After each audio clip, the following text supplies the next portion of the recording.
Salvador, direto para Brasília, capital federal, meu amigo Humberto Sampaio, trazendo os principais destaques lá em Brasília. E a partir de hoje, todos os dias, algum tipo de conteúdo a gente vai ter aqui direto de lá, viu?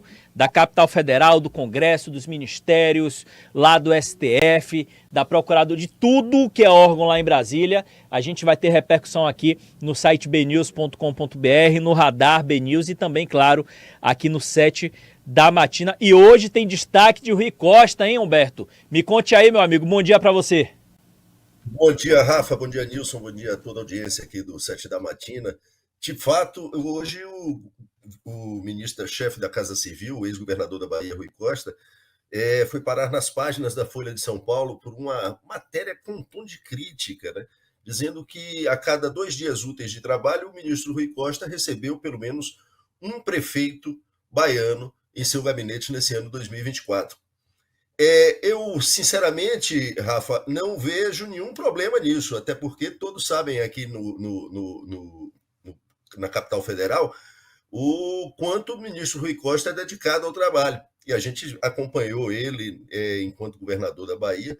O Rui dá um expediente de praticamente 12 horas diárias de expediente na Casa Civil, ali no Palácio do Planalto, na Praça deles. E tirar 30, 45 minutos a cada 2 dias para atender um prefeito da sua base eleitoral, não vejo qual seria o grande problema.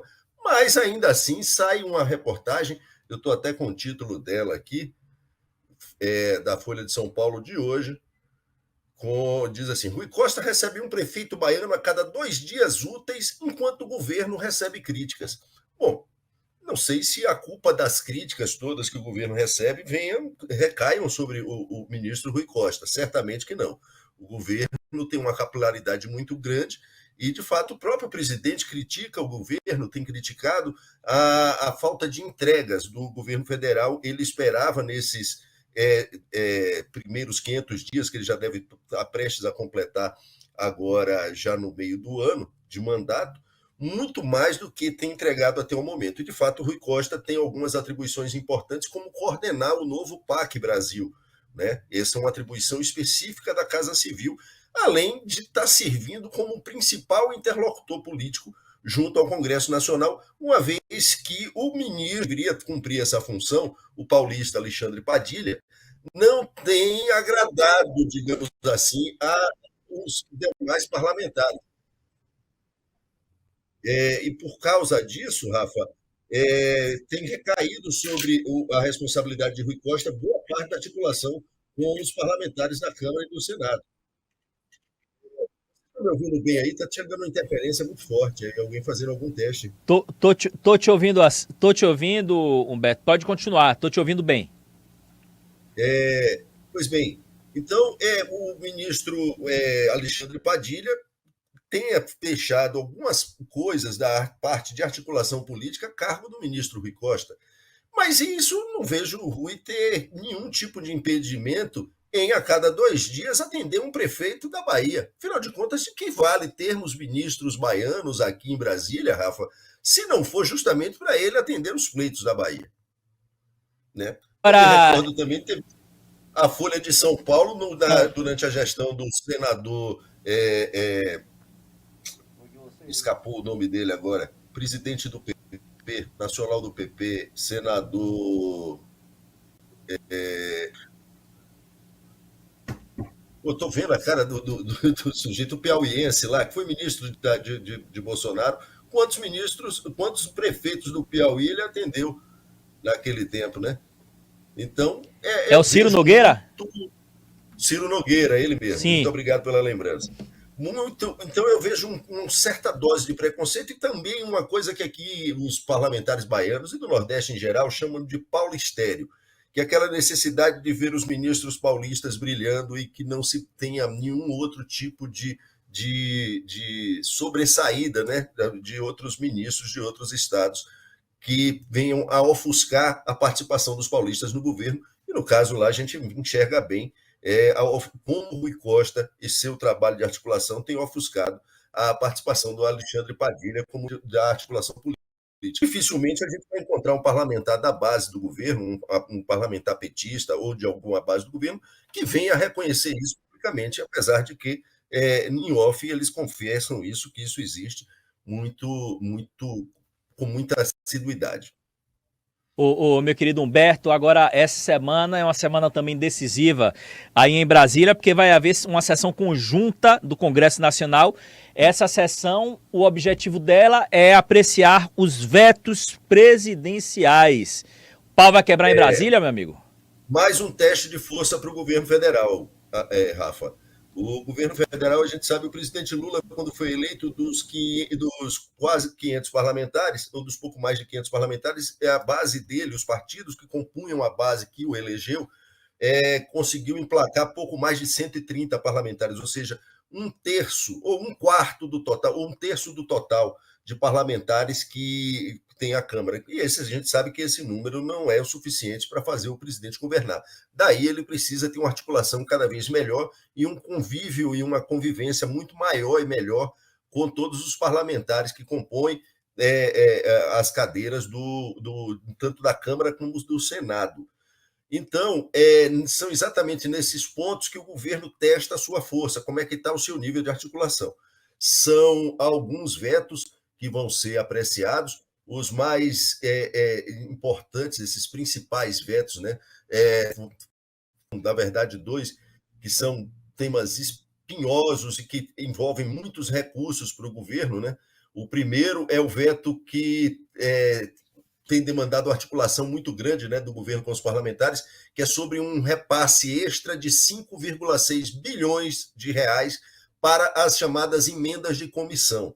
A gente tem as emendas parlamentares, essas são de execução obrigatória, mas as emendas das comissões, elas não são de execução obrigatória.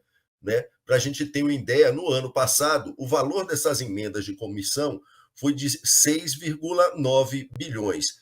Para esse ano, o Congresso colocou na lei de dotação orçamentária um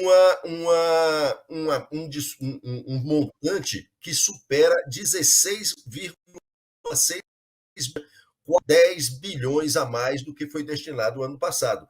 O governo está precisando cortar recursos, porque o Congresso indica gastos, né? Mas não diz, quase nunca, inclusive tem até uma judicialização que está deixando um atrito muito grande entre o presidente da República e o presidente do Senado, que é aquela discussão no Congresso, a judicialização da desoneração da folha de pagamento, que isso a gente sabe, o Congresso está indicando os recursos, né, como esses recursos devem ser gastos, mas não está indicando a fonte de onde esses recursos devem sair. E a gente sabe que o governo precisa cortar os gastos para atingir aquilo que o ministro Haddad da Fazenda chamou de alcançar o déficit zero, né, nas contas públicas.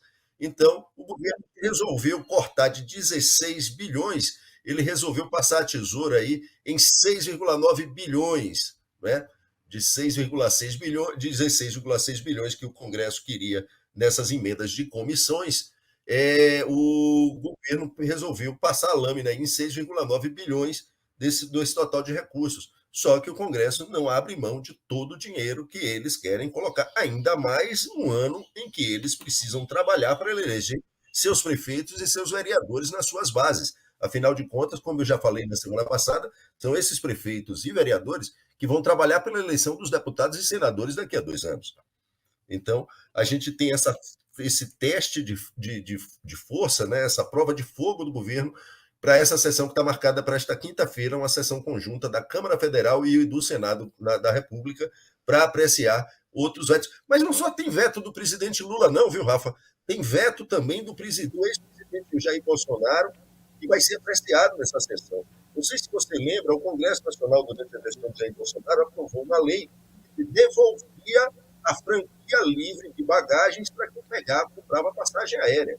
Sim. Se recorda, há poucos anos atrás, a gente embarcava, a gente tinha direito a 23 quilos de bagagem em voos nacionais para embarcar sem custo algum. Veio uma resolução da ANAC que colocou que toda bagagem agora tinha que ser despachada, deveria ser paga. E o Congresso aprovou ainda em 2021, ou 2022, eu não me recordo, uma lei que, de fato, devolve, né, ao passageiro essa franquia de bagagem livre. Você não precisa pagar para embarcar uma bagagem num voo doméstico. E o presidente Jair Bolsonaro vetou, né? Prejudicando os passageiros. E agora a gente vai ver aí se o Congresso vai manter esse veto e continuar proibindo que os passageiros do Brasil consigam embarcar suas bagagens em voos domésticos sem pagar Jorge nem um Sola. centavo por isso, ou se a gente vai continuar pagando. Semana movimentada em Brasília, essa apreciação dos vetos deve causar certa polêmica. Esse último assunto que você tocou aí é extremamente polêmico, eu lembro disso. Eu lembro de quando começou a cobrar a franquia, eu lembro de quando a ANAC fez essa resolução, eu lembro do veto do ex-presidente Jair Bolsonaro. E claro, a gente vai acompanhar toda essa semana através do nosso correspondente em Brasília, meu querido Humberto Sampaio. Seja bem-vindo, viu? Bem-vindo, e amanhã a gente está de volta com mais assuntos. Uma coisa ainda sobre os vetos. Diga aí. Sobre os vetos, mas um dos vetos que também vai ser apreciado foi o veto que o presidente Lula fez àquela lei que proíbe as saidinhas dos presos.